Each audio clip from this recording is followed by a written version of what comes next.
그런데 이 지점이 굉장히 중요합니다. 성경적으로 판단하고 분별하고 따지는 것이 아니라 그냥 내 생각으로, 내 감정으로 분별해버리고 판단해버리는 이 오류가 굉장히 우리에게 중요한 지점인데, 이 종교개혁자들의 신앙을 이제 공부하면서 이 하나님의 말씀을 철저하게 자신의 삶의 최종적인 판단의 권위로 인정했던 이 종교개혁자들의 하나님 중심 신앙에 굉장히 많은 은혜를 받으면서 말씀을 준비를 하고 있어요. 하나님의 말씀은 우리의 생각과 이성을 초월하는 줄로 믿습니다. 할렐루야. 그리고 하나님의 말씀은 내 감정을 고려하지도 않아요.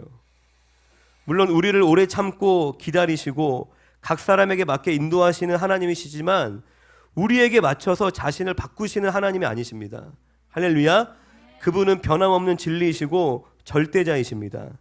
그 권위 아래에 내 감정과 내 이성과 내 판단을 굴복시키는 것이 신앙생활의 출발인 것이에요. 내가 이해할 수 있는, 받아들일 수 있는, 용납할 수 있는 선 안에서 하나님을 받아들이는 것이 아니라 하나님의 말씀의 권위 아래에 나를 굴복시키는 것이 신앙의 출발인 것입니다. 그런데 이 시대는 매우 기형적인 일들이 벌어지고 있습니다. 신앙이 아닌 것을 신앙이라는 이름으로 주장하는 시대를 살고 있습니다. 그러니까 하나님의 주권 앞에, 그분의 말씀 앞에 굴복하지 않은, 그럴 의지조차 없는 자칭 신앙인들이 많다는 것입니다. 자신의 이성과 판단을 가장 위에 올려놓고 하나님의 말씀을 난도질하면서 기독교다라고 이야기하는 자들이 있다는 것입니다. 할렐루야. 종교개혁 이후 18세기를 이제 근대 시대, 계몽주의 시대라고 들어보셨죠? 계몽주의 시대라고 부릅니다. 이 계몽주의 시대는 인간의 이성을 가장 높은, 이 인간의 이성이 가장 높은 권위를 가진 시대가 바로 계몽주의 시대입니다. 이 인간의 이성으로 뭐 성경, 뭐 교회, 신학, 사회, 문화, 뭐 역사 모든 것을 평가하는 시대가 바로 계몽주의 시대입니다. 이런 시대의 풍조 속에서 나타난 신학이 바로 자유주의 신학이라는 것입니다. 뭐 어려운 얘기 할 거 없이 간단하게 이야기하면 권위 싸움인 거예요. 권위. 누가 주인이냐, 누가 절대자이냐. 하나님의 말씀을, 즉 하나님을 모든 것에 최종 권위로 두느냐, 아니면 인간의 이성과 자기 판단을 최종 권위로 두느냐, 그 싸움이 벌어지고 있는 것이에요. 거기에서 더해져서 20세기, 21세기를 이제 뭐라고 부르죠? 뭐 후근대 시대, 포스트 모던 시대라고 부릅니다. 보통 이 포스트 모던 시대에 또한 중요한 특징이 무엇이냐면 모든 것을 해체하는 시대예요. 할렐루야. 그동안 신뢰해왔던 도덕적인 가치들, 그리고 그동안 따라왔던 전통, 질서, 규범들을 다 해체합니다. 그래서 또 뭐라고 불러요? 탈권위주의 시대라고도 부르는 것이에요. 할렐루야. 나를 통제하던, 나를 규정하던 모든 권위로부터 벗어나 버리는 것이 포스트 모던 시대의 특징인 것이에요. 그러면 결국 뭐만 남아요? 결국 어떻게 돼요? 내가 최종 권위가 되는 거예요. 내가 기준이 되고 내가 내 삶의 주인이 되는 것입니다. 할렐루야. 이게 어디서부터 시작된 거예요? 죄의 출발이 되었던, 원죄가 시작되었던 창세기 3장에서 뱀이 여자에게 유혹했던 것과 동일한 메시지인 것입니다. 창세기 3장 5절에 너희가 그것을 먹는 날에는 너희 눈이 밝아져 하나님과 같이 되어 선악을 알 줄 하나님의 아심이니라. 할렐루야. 이게 뭔 말 하고 있는 거예요? 너가 하나님처럼 되라. 네가 네 인생의 주인이다. 너가 모든 것을 판단해라 라고 얘기를 하고 있는 것이에요. 너가 모든 것을 판단하고 모든 것을 결정해야 된다. 하나님의 권위로부터 벗어나라 라고 얘기를 하고 있는 것입니다. 이 뱀이. 할렐루야. 이러한 시대 정신이 이 시대의 모든 교육과 모든 문화 속에 아주 깊이 스며들었습니다. 그래서 사람들은 완전 인본주의적으로 그렇게 사고하고 그렇게 살아가고 있어요. 완전 왜곡되게. 요즘 뉴스를 보면은 저 개인적으로는 정말 정상적인 사회가 아니라고 저는 생각을 합니다. 예를 들어서 뭐 어떤 과거의 세월호 사건이나 뭐 최근에 이태원 참사나 이런 사회적으로 큰 이슈가 생겼을 때 정말 가슴 아프고 안타까운 일이 발생했을 때 반복적으로 나타나는 사회적인 현상이 뭔지 아시나요? 대중들이 모든 그 분노를 다 권위자들에게 쏟아붓습니다. 물론 직접적인 사고에 어떤 결정적인 책임이 있는 사람은 당연히 처벌을 받아야겠죠. 그런데 그러한 방식이 아니라 뭐 어디 불이 나도 뭐 어디 댐이 무너져도 뭐 배가 가라앉아도 사회적으로 큰 이슈만 되면 대중들은 모든 비난의 화살을 다 권위자들에게 돌리고 어떻게든 그 자리에서 끌어내려고 하는데 막 열을 내는 것 같아요. 할렐루야. 물론 책임을 묻는 것도 필요한 일이지만 그보다 중요한 게 그 상처받은 유족들을 충분히 위로하고 함께 아파하고 앞으로는 이런 일이 재발하지 않도록 그 관리자, 권위자를 필두로 해서 온 국민이 함께 노력하는 것이 건강한 사회라고 생각을 합니다.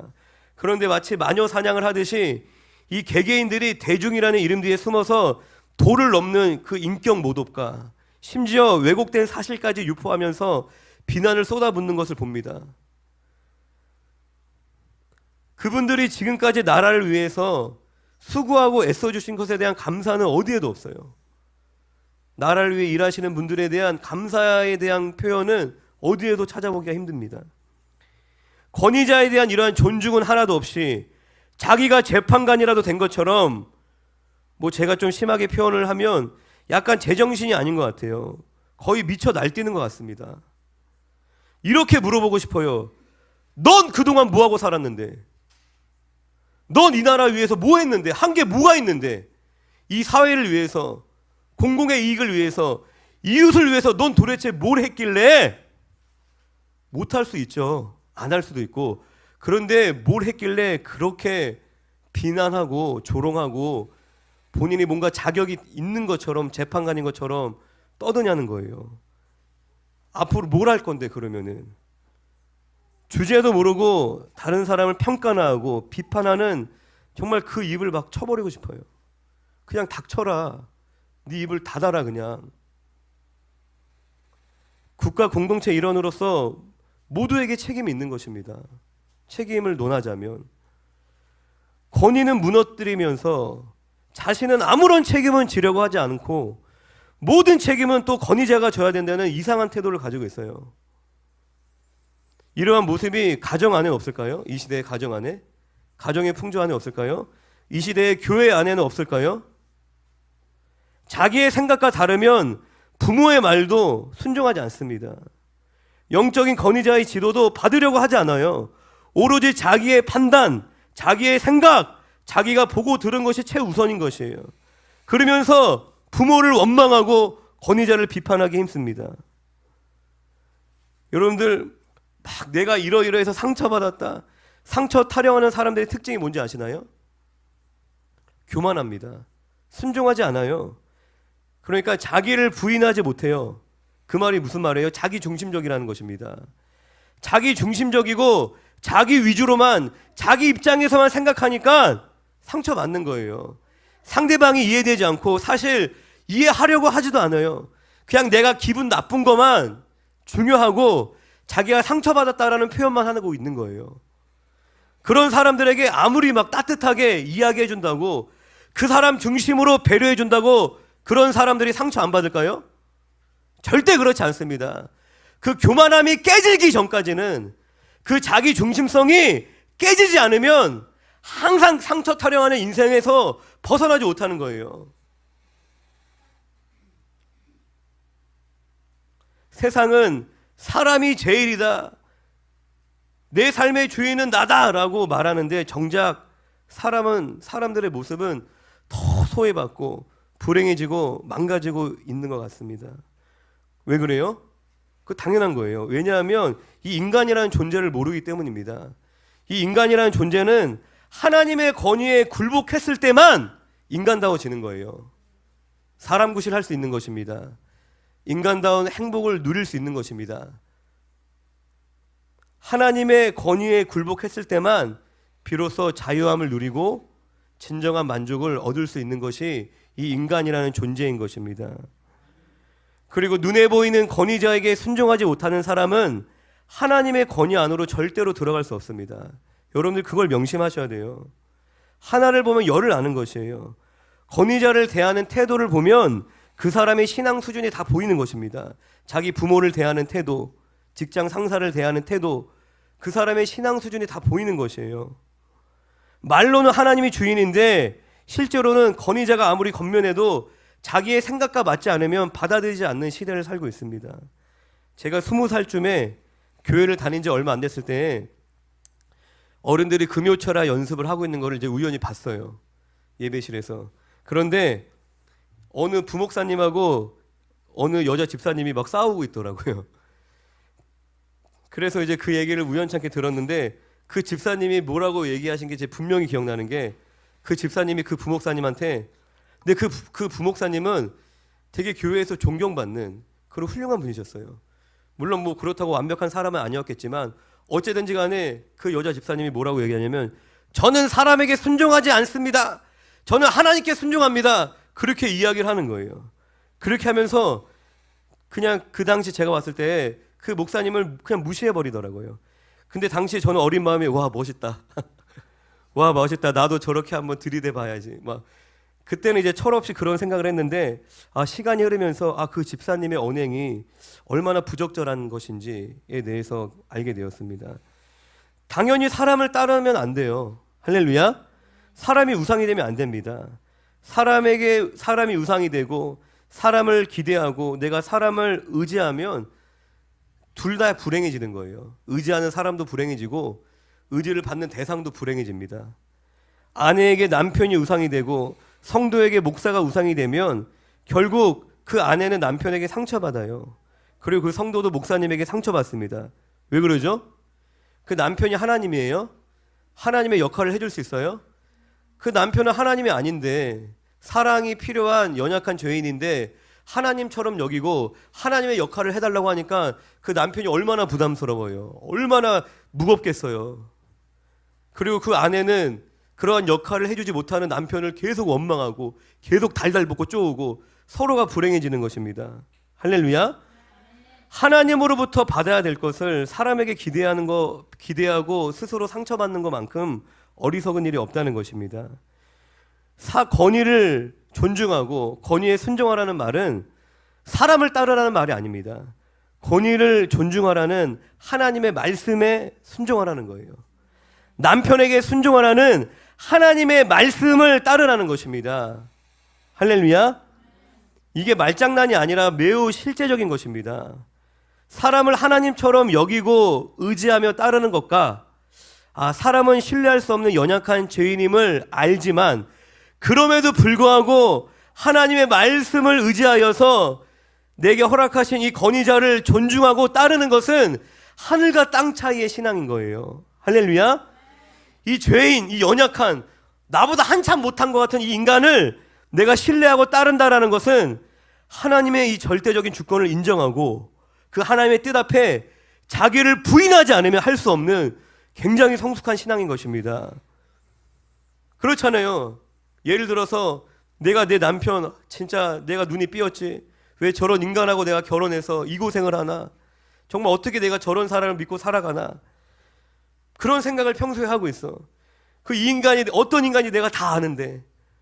그런데 그럼에도 불구하고 지금 나에게 주어진 이 모든 현실이 나를 사랑하시는 하나님의 나에게 허락하신 가장 좋은 것이다. 할렐루야. 이 사람을 만난 것도 이러한 형편과 상황에 살고 있는 것도 나를 죽기까지 사랑하신 하나님의 오르시고 선하신 나를 위한 하나님의 뜻이다라는 것을 믿어야지만 그 남편을 권위자로서 존중할 수 있는 겁니다. 할렐루야. 그러한 믿음으로 할 수 있는 것이에요. 내가 기꺼이 원하고 내가 넉넉히 받아들일 수 있는 것을 따르는 것을 순종이라고 얘기하지 않습니다. 나도 하고 싶어서 한 거를 그게 뭔 순종이에요. 내가 기꺼이 따를 수 있는 것을 쉽게 따른 것을 순종이라고 표현하지 않습니다. 내가 다 이해하지 못하고 내가 도저히 받아들일 수 없지만 하나님의 뜻이기 때문에 하나님이 세우신 권위자를 존중함으로 말미암아 내 생각과 내 판단을 겸손히 내려놓고 따르는 것을 순종이라고 표현하는 것입니다. 할렐루야. 여러분들 성경은 믿음과 순종을 같은 동의어로 막 쓰는 구간들이 많아요. 내가 순종을 못한다? 정말 내가 믿음이 있는지 돌아봐야 되는 것입니다. 내가 원해서, 내가 납득이 돼서 하는 거 누구나 할 수 있어요. 인간을 가장 잘 아시는 하나님께서 인간의 모습으로 이 땅에 오셔서 우리에게 믿음의 본을 보여주셨습니다.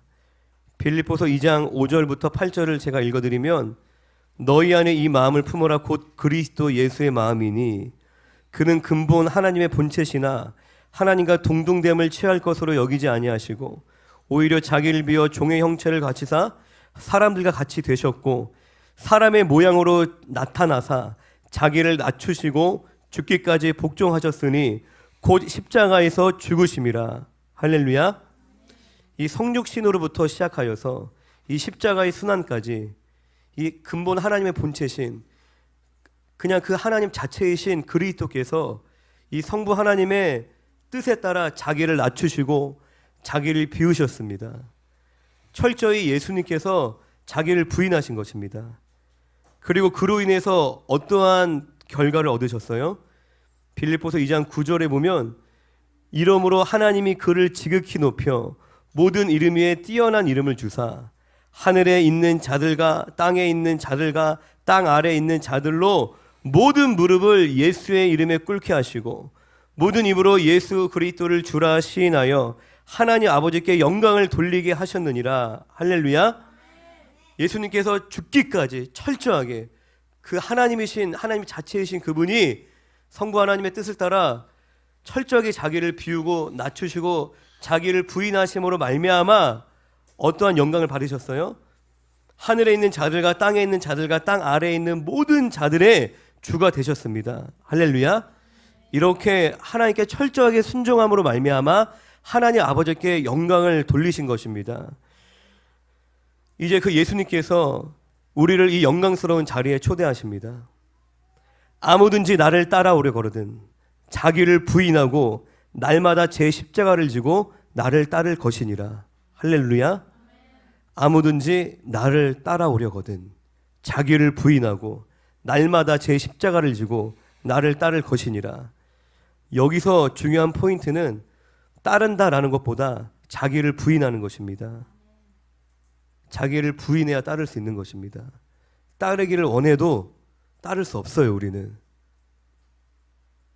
이 계몽주의 시대를 지나 포스트 모던 시대를 살고 있는 이 시대의 인간들에게 가장 어려운 것이 바로 자기를 부인하는 것입니다.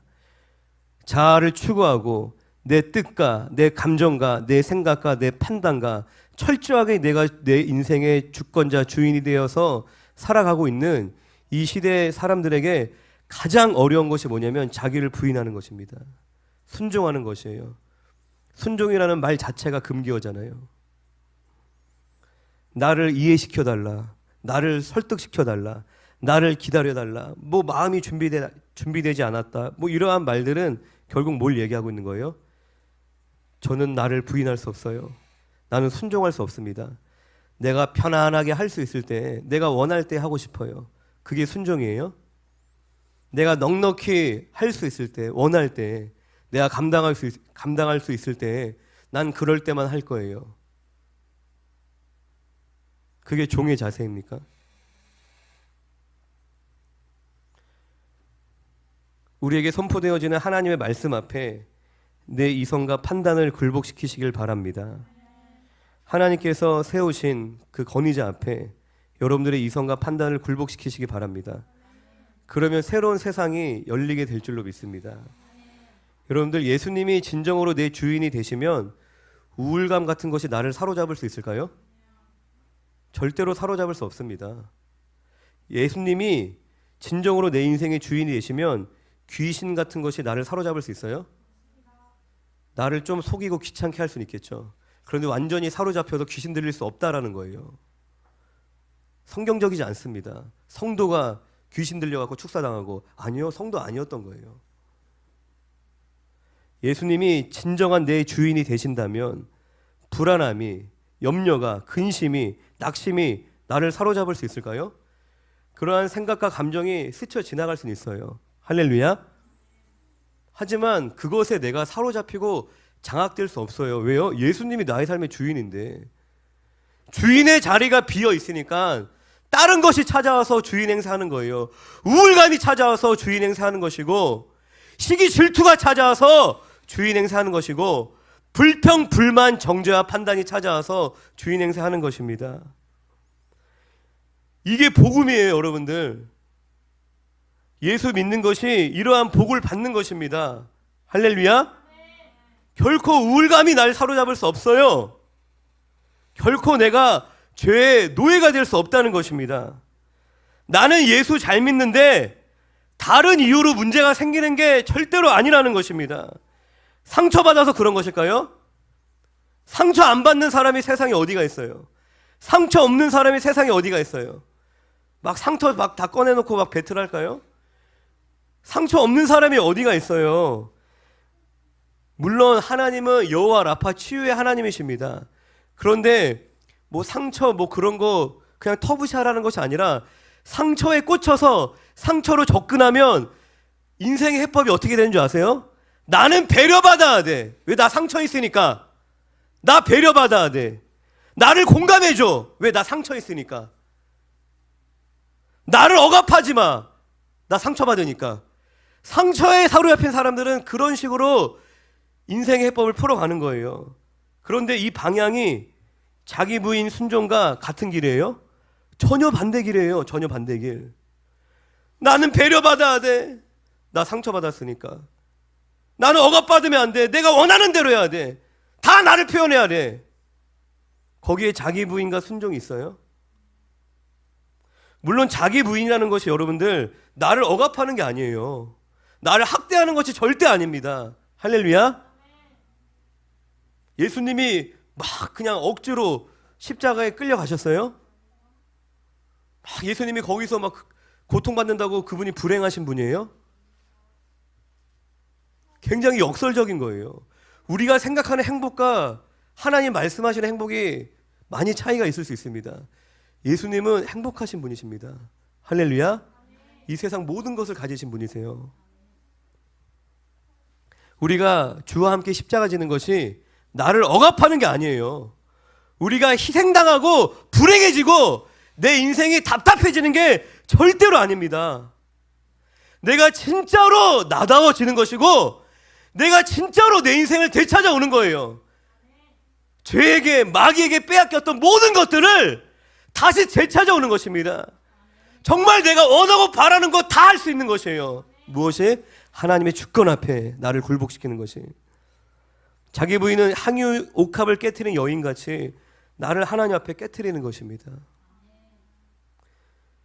내가 불행한 거, 내가 자꾸 상처받는 거, 내가 자꾸 화가 나는 거, 내가 자꾸 우울해지는 거, 근심 염려에 사로잡히는 거, 내가 자존심을 버리지 못하는 거, 왜 그래요? 자기 부인하지 않아서 그런 겁니다. 내 안에 상처가 많아서 그런 거 아니에요. 이 상대방이 또라이라서 그런 거 아니에요. 환경이 열악해서 그런 거 아닙니다. 할렐루야. 히브리서 11장 읽어보세요. 믿음의 사람들의 모습이 어떠한지. 세상이 감당할 수 있대요, 그들을. 세상이 감당할 수 없대요. 이 믿음의 사람들은 고난을 당해도, 박해를 받아도, 심지어 죽임을 당해도 그게 믿음이에요. 성경이 이야기하는. 나 이것 때문에 불편해요. 이것 때문에 싫어요. 이것 때문에 기분 나빠요. 이것 때문에 상처받았어요. 그냥 믿음이 없는 겁니다. 절대로 자기 부인하지 않고 순종하지 않으면서 살기 때문에 그런 이야기하는 거예요. 나 상처받았어요. 기분 나빠요. 그냥 세상에 완전히 밥이 되어 사는 거잖아요. 세상이 감당하지 못하는 삶을 살고 있어요. 여러분들은 환경을 초월해서 살고 있습니까? 주어진 사람들과의 관계가 어떠하든지 주변에 뭐 막 나를 힘들게 하는 사람들이 아무리 많을지라도 넉넉히 기뻐하십니까? 언제나 하나님께 감사하십니까? 자기를 부인하지 않아서 그런 것입니다.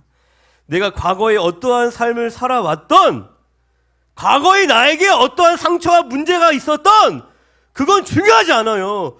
그거에 속지 마세요. 왜냐하면 복음은 하나님이 나를 고쳐 쓰시는 게 아니에요. 난 과거에 이런 어려움이 이만큼 더 있었으니까 나 고치려면 오래 걸리겠다. 나를 고쳐 쓰시는 게 아닙니다. 과거에 나는 죽고 새로운 나로 살게 하시는 것이 그게 그리스도의 복음인 줄로 믿습니다. 할렐루야. 아멘. 물론 우리의 삶에 성화의 과정들이 있죠.